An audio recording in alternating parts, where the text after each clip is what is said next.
Wassalatu wassalamu ala asrofil anbiya'i wal mursalin wa ala alihi wa sahbihi ajma'in. Amma ba'du. Pertama-tama, puji syukur kita kehadirat Allah Subhanahu wa Ta'ala yang telah meridhoi kita untuk dapat berkumpul di episode kali ini.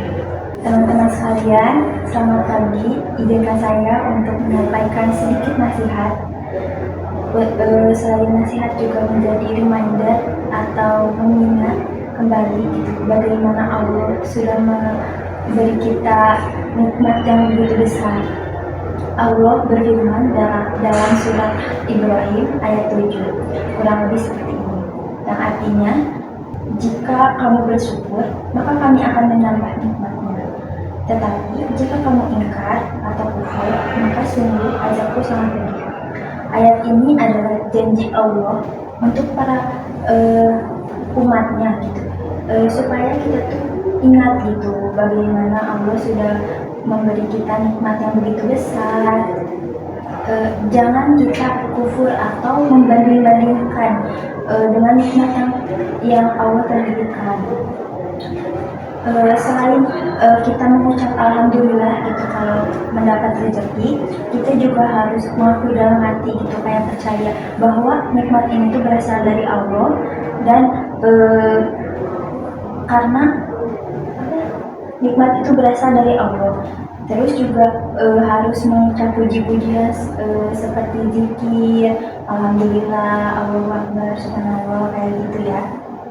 Terus juga menggunakan nikmat itu untuk kebaikan, karena nikmat atau rezeki yang kita dapatkan hari ini juga belum tentu milik kita semua. Mungkin ada nikmat atau rezeki orang lain yang Allah titipkan kepada kita. Untuk itu kita harus banyak-banyak bersyukur gitu, seperti kita harus sedekah gitu. Sedekah, kalau misalnya kesehatan juga kan merupakan bentuk rezeki yang Allah berikan gitu. Jadi kayak kita juga dikasih kesehatan itu harus dipakai dengan sebaik-baiknya, seperti perbanyak ibadah, sholat, puasa, zakat, dan gitu ya.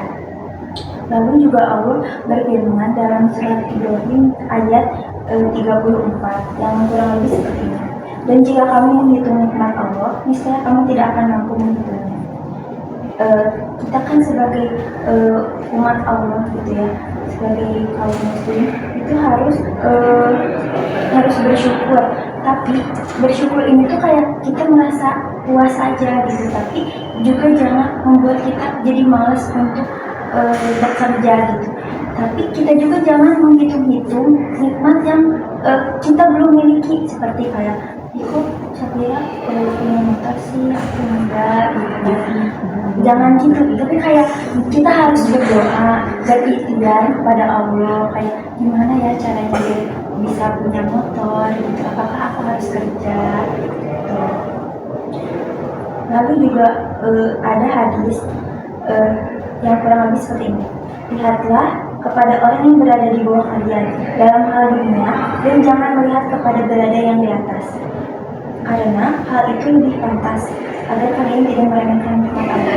Jadi kita jangan selalu melihat orang-orang yang lebih di atas kita, tetapi kita tuh harus melihat orang yang di bawah kita. Biasanya orang yang di bawah kita tuh rasa bersyukurnya lebih dari kita gitu kan, lebih dari kita. Untuk itu kayak kita tuh harus punya rasa bersyukur, jangan lihat ke atas, tapi harus lihat ke bawah. Bagaimana orang-orang itu bertahan hidup gitu, bagaimana mungkin kayak orang-orang gak sesehat kita gitu, tapi mereka tuh masih tetap berjuang untuk mencari kehidupan mereka. Hadirin atau teman-teman sekalian, seringkali kita kan malah ya bersyukur, terus kalau sakit sedikit malah sholat gitu kan, kayak atau sholat tuh dinanti-nanti gitu, di akhir-akhir, sebenarnya itu kan nggak boleh. Mungkin ini bisa jadi reminder atau pengingat kita ya, supaya kita tetap bersyukur terhadap nikmat yang telah Allah berikan. Mungkin itu saja yang dapat saya sampaikan. Kurang lebihnya mohon maaf. Wassalamualaikum warahmatullahi wabarakatuh. Waalaikumsalam. Berat, kencang. Sekarang mau minum. Iya, jadi minum ya. Iya. Kok tiba-tiba cakep? Ceket apa? Serat. Serat. Ya mak. Itu belum makan. Kita mau berdarahnya. Nah, lu kalau gimana kerjanya? Iya. Sebelum dikecilin. Iya. Nggak sempat ya gue. Kamu udah